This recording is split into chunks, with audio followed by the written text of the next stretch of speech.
Hallelujah. Hallelujah. Praise the name of Jesus. यीशु के नाम की स्तुति हो। You are a person who's born to live in victory. आप ऐसे व्यक्ति हैं जो विजय में जीने के लिए जन्मे हैं। God purposes that each and every one of you to live in victory. परमेश्वर की यही इच्छा है कि आप में से हर एक व्यक्ति विजय में जिए। We are here to defeat the purposes of Satan in our life. हम यहाँ पर इसलिए हैं कि अपने जीवन में शैतान के उद्देश्यों को हरा दें। Don't think small of yourself. आप अपने बारे में कम मत सोचिए। You are a mighty person. आप एक सामर्थी व्यक्ति हैं। That is what God called Gideon. और इसीलिए तो परमेश्वर ने गिदोन को बुलाया था। When Gideon was hiding, God told Gideon, you are a mighty man of valor. और जब गिदोन छिप रहा था उस समय परमेश्वर ने उसे कहा कि तू तो शूर वीर सूरमा है।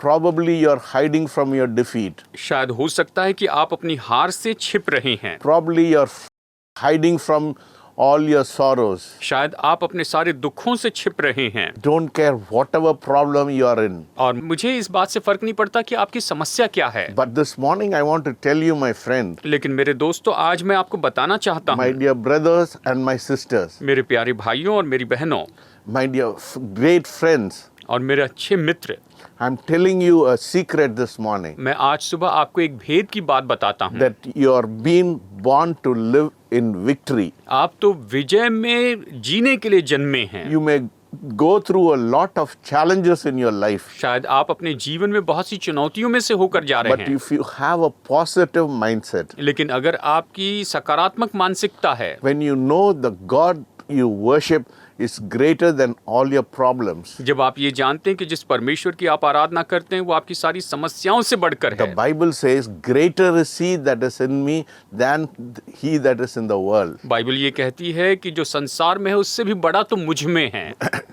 Jesus said, be of good cheer, I have overcome the world. यीशु ने कहा कि धाड़स बांधो, मैंने संसार को जीत लिया है।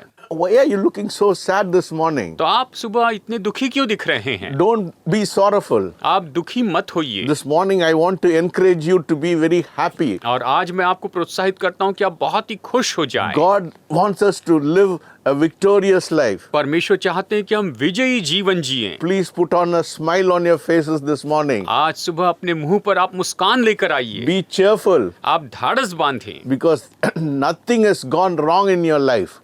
क्योंकि आपके जीवन में कुछ भी गलत नहीं हुआ है। God is there for you. परमेश्वर आपके लिए है। He that is with you is more than he that is against you. और आपके विरुद्ध में जो है उससे भी ज्यादा बढ़कर तो जो आपके साथ में है The वो है। battle is not yours. और ये युद्ध आपका नहीं है, The battle is the Lord's. ये युद्ध तो प्रभु का है। Stand and see the salvation of God. आप खड़े रहें और परमेश्वर के उद्धार को देखें। So this morning, if you are very sad, अगर आज सुबह आप बहुत ही दुखी हैं, I want to encourage you this तो morning. आज मैं आपको प्रोत्साहित करना चाहता हूँ। Nothing will go wrong in your life when you put your trust upon the Lord. जब आप अपना भरोसा प्रभु पर रखेंगे तो आपके जीवन में कुछ भी गलत नहीं The word होगा। of God says, परमेश्वर का वचन कहता है, He has graven you in His palms and your walls are continually before Him. उसने आपकी तस्वीर उसने वहां पर अपने हथेली पर बना रखी है। Do you know that God always looks at you every time in your life? क्या आप ये जानते हैं कि आपके जीवन के हर एक समय में परमेश्वर आपको देखते रहते हैं? God wants to do great and mighty things in your life. परमेश्वर आपके जीवन में महान और सामर्थी काम करना चाहते But हैं। one thing this morning I want to tell you. लेकिन आज सुबह मैं आपको एक बात बताना चाहता हूँ। If you want to live in victory, अगर आप विजय में जीना चाहते हैं you should always be in a state of war तो आपको हमेशा युद्ध के स्तर में रहना होगा to prevail over your enemy. कि अपने शत्रुओं पर जयवंत हो जाएं। In Matthew chapter 11, मत्ती अध्याय 11 verses 12 says, वचन 12 ये कहता है, And from the days of John the Baptist until now, the kingdom of God suffers violence, and the violent take it by force. ये कहता है कि यूहन्ना बपतिस्मा देने वाले के दिनों से अब तक स्वर्ग के राज्य पर बलपूर्वक प्रवेश होता रहा है, स्वर्ग के राज्य में बलपूर्वक प्रवेश होता रहा है और बलवान उसे छीन लेते हैं। The kingdom of God suffers violence, परमेश्वर के राज्य पर यहाँ पर हमेशा बल दिखाया and जाता the है, violence taken by force. और जो बलवान है वो उसे छीन लेता You है। have to snatch the victory from Satan. आपको शैतान के तरफ से अपनी विजय छीन कर ले लेनी You है। have to take it away from the hands of Satan. You have to pull it. आपको शैतान के हाथों से अपनी इस विजय को छीन लेना You है। have to use force. आपको बल का उपयोग करना होगा। Don't be a timid person. आप डरपोक व्यक्ति मत बनिए। Yes, don't be a soft person. आप एकदम कोमल व्यक्ति मत बनिए। God is not looking for a soft person, but a strong-minded person. परमेश्वर कोमल व्यक्ति या बहुत ही धीमे विचार वाले व्यक्ति को नहीं चाहते, लेकिन वो चाहते हैं कि मजबूत व्यक्ति हो। In 2 Timothy दूसरा तिमोथियुस chapter 1, अध्याय 1 verses 7, it says, वचन 7 में ये कहता है, God has not given you the spirit of fear, but power, love, and of sound mind. परमेश्वर ने आपको भय का आत्मा नहीं, लेकिन प्रेम, संयम और सामर्थ का आत्मा दिया है। You are a person who is full of love. आप ऐसे व्यक्ति हैं जो प्रेम से भरे हैं। You are a person who doesn't have fear. आप ऐसे व्यक्ति हैं जिसमें कोई डर नहीं है। In 1 John chapter 4, it says, पहला यूहन्ना अध्याय 4 में ये कहता है, perfect love casteth out all fear. जो सिद्ध प्रेम है वो सारे डर को दूर कर देता है। Because fear brings torment in your life. क्योंकि जो डर है वो आपके जीवन में सताव लेकर आता See, है। you have to use your force in prayer to snatch victory from Satan. आपको प्रार्थना में बल का उपयोग करना पड़ता है कि आप शैतान से विजय छीन ले। You know, when God called the people of Israel from Egypt, जब परमेश्वर ने इस्राएलियों को मिस्र में से बुलाया, He did not drive out the enemies immediately. तो उसने शत्रुओं को वहां पर तुरंत नहीं निकाल दिया। Let us turn to Judges chapter 3, verses 1. आइए न्यायियों की किताब अध्याय 3 वचन 1 देखते हैं। Now these are the nations which the Lord left, that he might test Israel by them, that is, all who had not known any of the war in Canaan. ये कहता है, इस्राएली में से जितने कनान में की लड़ाइयों में भागी न हुए थे, उन्हें परखने के लिए यहोवा ने इन जातियों को देश में इसलिए रहने दिया। You see, the Lord allowed the nations to be there to test Israel and to teach them to war. यहाँ परमेश्वर ने इस्राएलियों के मध्य में उन जातियों को रहने दिया ताकि इस्राएलियों को परखे और उन्हें युद्ध करना सिखाए। To stay fit, कि वो फिट रहे। you should be in a battle mode. आपको फिट रहने के लिए युद्ध के मोड में बने रहना है। Yes, if you are in a battle mode, then you will always be fit and your mind will be always alert to the wiles of the enemy. अगर आप बिल्कुल बैटल मोड में रहते हैं, युद्ध के मोड में रहते हैं, तो आप हमेशा सतर्क रहेंगे और शैतान की युक्ति के बारे में सचेत रहेंगे। You have to always take things from Satan. आपको हमेशा शैतान की ओर से इन सारी चीजों को छीन लेना है। You know, because in John chapter 10 it says, यूहन्ना अध्याय 10 वचन 10 में ये कहता है, the thief comes to steal, destroy and to murder. जो चोर है वो चोरी करने, घात करने और हत्या करने आता है। Yes, he comes to destroy. वो नाश करने आता है। He comes to steal. वो चोरी करने आता है And he comes to kill. और वो हत्या करने आता है। So you have to be a person who will be like Jesus. तो आपको ऐसा व्यक्ति होना है जो यीशु के जैसे हो। Jesus said, "I've come to give you life and give an abundance." और यीशु ने कहा कि मैं तुम्हें जीवन और बहुतायत का जीवन देने के लिए आया Yes, हूँ। the nature of Jesus is to give. यीशु का स्वभाव ही है कि देते चले जाएं। Taking or asking is Satan's mentality. लेना या मांगना ये तो शैतान की मानसिकता है। Giving is God kind of mentality. देना ये तो परमेश्वर की सी मानसिकता है। If you will be impoverished and live in a state of lack as long as you receive, जब तक कि आप बस लेते रहेंगे तो आप कंगाली में रहेंगे और कमी घटी के स्तर में रहेंगे। but you live in a state of abundance लेकिन आप बहुतायत के स्तर में रहेंगे when you start giving. जब आप देने लगेंगे। What does the Bible say in Acts of the Apostle? और बाइबल प्रेरितों के काम की पुस्तक में क्या कहती है? It is better to give than to receive. लेने से देना बेहतर है, उत्तम है। See, there is a key even in this, my friend. देखिए, इसमें भी मेरे दोस्तों एक बड़ी कुंजी है। What is the key in this? इसमें बड़ी कुंजी क्या है? Unless and until you have, how will you give? जब तक कि आपके खुद के पास ना हो तो आप कैसे देंगे?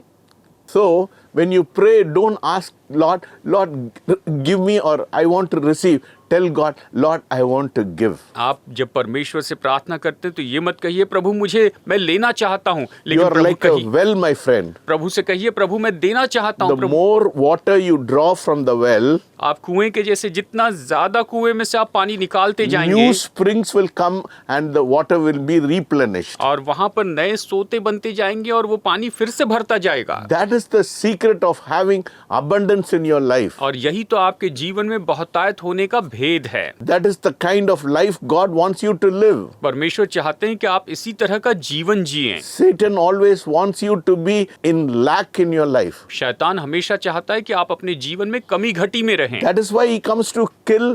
That is why he comes to destroy. That is why he comes to steal. और इसीलिए तो वो आता है कि कि वो चोरी करे, घात करे और नाश करे। He wants to take everything from your life. वो आपके जीवन से सब कुछ ले लेना चाहता But है। Jesus said, I have come to give and give you abundant life. लेकिन यीशु ने कहा कि मैं तो देने के लिए आया हूँ और बहुतायत का जीवन देने के लिए आया This हूँ। morning I'm asking you a very pertinent question. आज सुबह मैं आपसे बहुत ही सटीक सवाल पूछना चाहता हूँ। What kind of nature you have this morning? आज आपके अंदर कौन सा स्वभाव है? What is your nature? आपका स्वभाव क्या है? You have a mentality of receiving, or do you have a mentality of giving? क्या आप में प्राप्त करते रहने की मानसिकता है या फिर आप में देने की मानसिकता When you है? have a mentality of giving, then you will be able to receive a lot of things. जब आप में देने की मानसिकता होगी तभी तो आप बहुत सी बातों को प्राप्त करते The जाएंगे। more you give, जितना ज्यादा आप देंगे the more you will receive. उतना ज्यादा आप प्राप्त करेंगे। God wants you to be a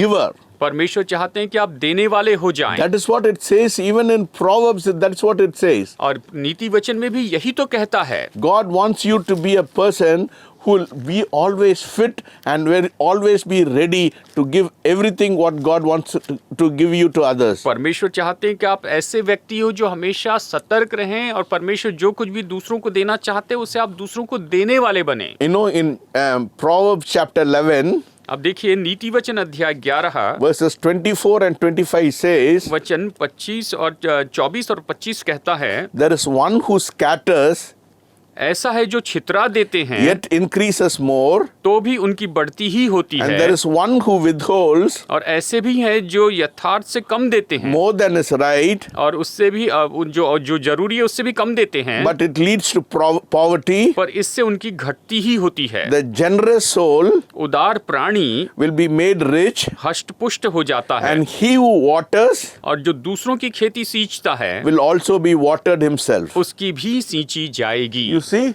So, this is the key of giving. This is the key of God's nature. ये तो देने की चाबी है और ये तो परमेश्वर के स्वभाव की चाबी है। That is why I tell you, you have to be battle fit in your life. और इसलिए मैं आपसे कहता हूँ कि आपको अपने जीवन में युद्ध के लिए बिल्कुल फिट रहना है। Pray for a change of heart this morning. आज सुबह हृदय के बदलाव के लिए प्रार्थना कीजिए। Giving or sowing देना और बोना is the key to your receiving blessing in your life. ये तो आपके जीवन में आशीषों को प्राप्त करने के लिए कुंजी है। You know why you have not reached your potential? आप जानते हैं आप अपनी क्षमता तक क्यों नहीं पहुंचे हैं? Because of your limited vision. आपके सीमित दर्शन के कारण। Do not have a satanic nature. आप शैतान का स्वभाव मत रखिए। Because that is the kind of nature which wants to hoard a lot of things. You want to keep on receiving.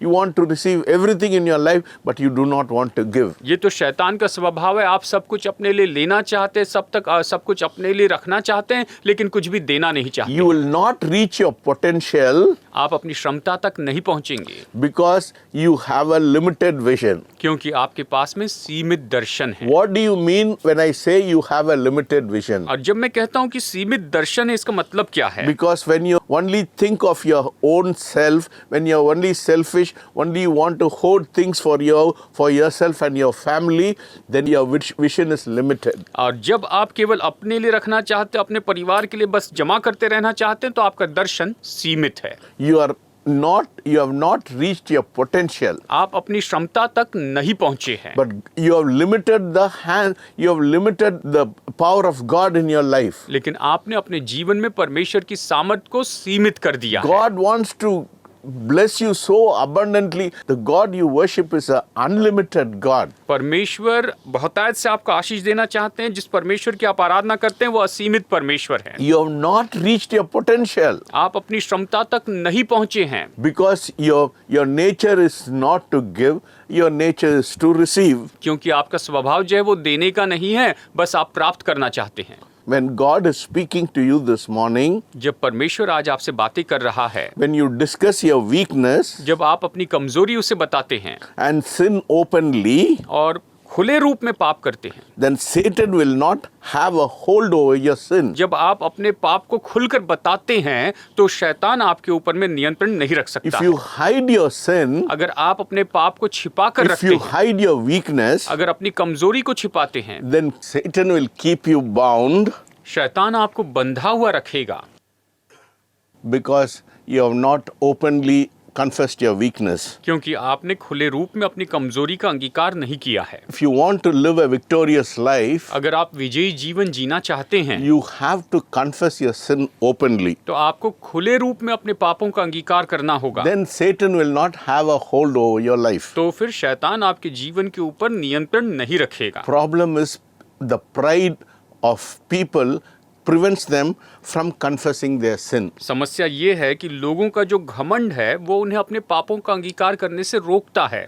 God wants us to have an open heart. परमेश्वर चाहते हैं कि हम खुला हृदय रखें। God is not looking for a perfect person, परमेश्वर सिद्ध मनुष्य को नहीं ढूंढ रहे हैं, but God is looking for an honest person. लेकिन परमेश्वर एक सच्चे ईमानदार व्यक्ति को ढूंढ रहे If हैं। you are honest with yourself, अगर आप अपने बारे में ईमानदार हैं then pride will not have any hold over your life. तो फिर आपके जीवन पर घमंड कोई अधिकार नहीं रखेगा। When pride comes into your life, जब घमंड आपके जीवन में आता है then you will not humble yourself. तो आप खुद को नम्र नहीं करेंगे, That is why Satan fell. और इसीलिए तो शैतान गिर गया। Satan, who was Lucifer, शैतान जो कि लूसीफर था, who was the worshipper of heaven, जो कि स्वर्ग में आराधक था, was supposed to be very beautiful, वो तो बहुत ही सुंदर था, but unfortunately pride entered his heart. लेकिन दुर्भाग्यवश उसके हृदय में घमंड आ गया, That was the reason for his fall. और यही तो उसके पतन का कारण बन गया। If he had been a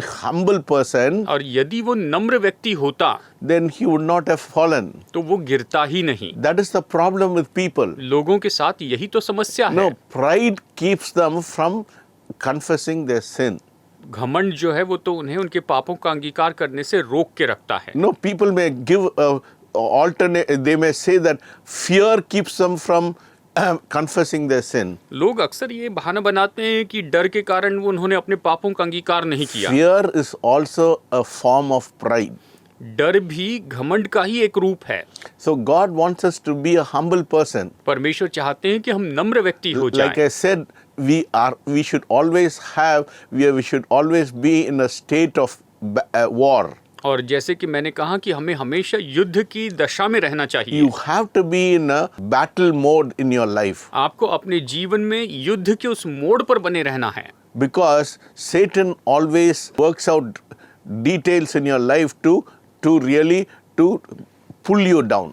क्योंकि शैतान तो हमेशा आपके जीवन में काम करता है कि आपको नीचे खींच ले। So we have to be aware of the devices of the devil. और इसीलिए हमें शैतान की युक्तियों से सचेत रहना होगा। He doesn't want you to be in a state of a war. वो नहीं चाहता है कि हम किसी भी युद्ध की दशा में हो। He wants you to be relaxed. वो चाहता है कि बस हम आराम करते रहे। See, that is why did David fall into sin? अब देखिए दाऊद पाप में क्यों गिर गया था? Because it was a time of war, he was relaxing in his house. जबकि वो युद्ध का समय था और दाऊद अपने घर में आराम कर रहा था। Because he was not in a state of war, और जबकि वो युद्ध की दशा में नहीं था, because he was not prepared for battle, और वो युद्ध के लिए तैयार नहीं था, Satan easily devised evil in his life and he fell into sin. शैतान ने बड़ी आसानी से उसके जीवन में उसे भरमाया और वो पाप में गिर गया। God wants us to be always in a state of war. परमेश्वर चाहते हैं कि हम हमेशा युद्ध की दशा में रहें। See, I am not seeking a solution, but I am seeking a proximity with God. देखिए मैं हल नहीं ढूंढ रहा हूँ, लेकिन मैं परमेश्वर के साथ में सटीकता चाहता हूँ। The closer I am to Him, मैं उसके जितने निकट रहूंगा, I know He is my solution. तो मैं ये जानूंगा कि वही मेरे हल हैं। So do not search for a solution, तो इसीलिए आप हल ढूंढते मत रहिए, but search for a closer proximity with God. लेकिन परमेश्वर के पास या उसके बिल्कुल करीब रहने को आप ढूंढते When you जाएं। are not seeking a solution, जब आप कोई हल नहीं ढूंढते हैं, but when you are seeking a proximity with God, लेकिन आप परमेश्वर के करीब रहना चाहते हैं, solution will automatically come in your life. तो फिर जो हल है वो तो अपने आप आपके जीवन में आ जाएगा। And let us turn to 1 Peter आइए हम देखते हैं पहला पत्रस chapter 5 अध्याय 5 verses 8. वचन 8। It says, "Be sober, be vigilant, because your adversary the devil walks about like a roaring lion, seeking whom he may devour." ये कहता है, सचेत हो और जागते रहो, क्योंकि तुम्हारा विरोधी शैतान गरजने वाले सिंह के समान इस खोज में रहता है कि किसको फाड़ खाए। Yes, God wants us to be in a state of war. परमेश्वर चाहते हैं कि हम बिल्कुल युद्ध की दशा में रहें। If you want the proximity with God, you have to be vigilant about Satan in your life. अगर आप परमेश्वर के बहुत ही सटीकता में रहना चाहते, करीब रहना चाहते हैं, तो अपने जीवन में शैतान के बारे में बहुत ही सचेत रहना होगा। Your adversary, the devil, is an illegal occupant. आपका जो विरोधी शैतान है वो तो गैर कानूनी रीति से या बिल्कुल गलत तरीके से वो उस जगह पर रहता He है। is waiting for a opportunity in your life to come into your life. वो तो आपके जीवन में आने के लिए बस आपके जीवन में मौका ढूंढते रहता है। He wants a chance to come into your life वो बस आपके जीवन में आने का मौका पाना चाहता है, if you let him in. अगर आप उसे आने दे तो। People are ignorant and open doors to Satan. लोग तो अज्ञान हो गए हैं और उन्होंने शैतान के लिए द्वार खोल के रखा है, And the consequences, they suffer और and are in bondage. इसके परिणाम में वो दुख उठाते हैं और बंधन में पड़े होते हैं। But when God's blessing comes upon your life, लेकिन जब आपके जीवन पर परमेश्वर की आशीष होती है, it's like a Niagara fall. तो ये तो नाइग्रा फॉल के जैसे होती You है। know, I've been to Niagara मैं नाइग्रा में गया हूँ and I saw even after half a kilometer range, you have the water coming upon you. और आधा किलोमीटर की दूरी पर भी वो जो पानी के छींटे हैं वो आपके ऊपर आते हैं। So you see, that is the kind of blessing God wants to give in your life. परमेश्वर आपके जीवन में इसी तरह की आशीष देना चाहते हैं। When Jesus is around you, जब यीशु आपके आसपास होते हैं, you know, you have a feeling of unworthiness in your life. तो आपके जीवन में आप महसूस करते हैं कि आप तो अयोग्य हैं। Yes, you are conscious of your sinfulness आप अपने पापी होने के बारे में सचेत होते हैं, and you're conscious of your uncleanness, और आप अपनी अशुद्धता के बारे में सचेत होते हैं, because the God you worship is a holy God. क्योंकि जिस परमेश्वर की आप आराधना करते हैं वो तो पवित्र He परमेश्वर है। wants to do great and mighty things in your life. वो आपके जीवन में महान और सामर्थी काम करना चाहते So हैं। my friend, if you are very sad today, और इसलिए मेरे दोस्तों, यदि आज आप बहुत ही दुखी हैं, I want to encourage you. मैं आपको प्रोत्साहित करना चाहता हूँ। Put a smile in your face this morning. आज सुबह अपने मुंह पर आप एक मुस्कान लाइए, But be careful, always be aware of the devices of Satan. लेकिन आप सचेत रहिए, शैतान की युक्ति से हमेशा सावधान रहिए। That is why I say you should be in a battle mode. और इसीलिए मैं आपसे कहता हूँ कि आपको युद्ध भूमि के मोड़ पर रहना है। It's very important because if you are relaxing, Satan will pull you down. और आप अगर सचेत नहीं हैं तो शैतान आपको नीचे गिरा देगा। If you have been blessed with this word this morning, अगर आज आप इस वचन से आशीषित हुए हैं, then call this number on the screen. तो इस नंबर पर, आप स्क्रीन पर दिए इस नंबर पर फोन Our कीजिए। intercessors are ready to take up your call. हमारे मध्यस्थ बिल्कुल तैयार हैं कि आपके फोन कॉल को You उठाएं। can call us anytime. आप किसी भी समय हमें फोन कर सकते हैं, We are ready to serve you. हम आपकी सेवा के लिए हमेशा तैयार हैं। If though with this word has blessed us, अगर इस वचन ने आपको आशीष दी you है, can also receive this word through our YouTube. तो आप इस वचन को YouTube के माध्यम से भी देख You सकते can हैं। call on us anytime. We are always ready to serve you. आप हमें किसी भी समय फोन कर सकते हैं, हम हमेशा आपकी सेवा के लिए तैयार हैं। May God bless you. परमेश्वर आपको आशीष दे। Let us pray. आइए प्रार्थना करते हैं। Heavenly Father, I pray for this wonderful people who are watching this morning. धन्यवाद देते हैं पिता, आज सुबह देखने वाले इन सभी लोगों के लिए प्रार्थना Lord, करते हैं। take away the spirit of fear from their heart.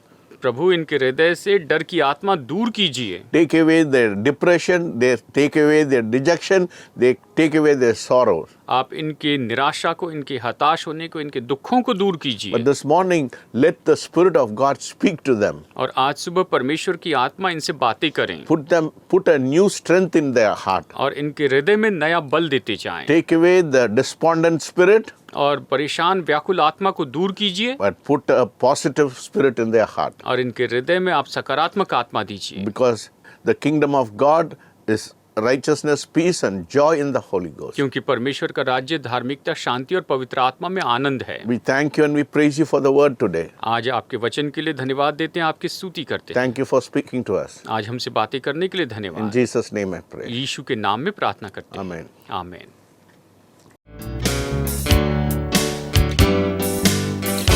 To be like Jesus, to be like Jesus,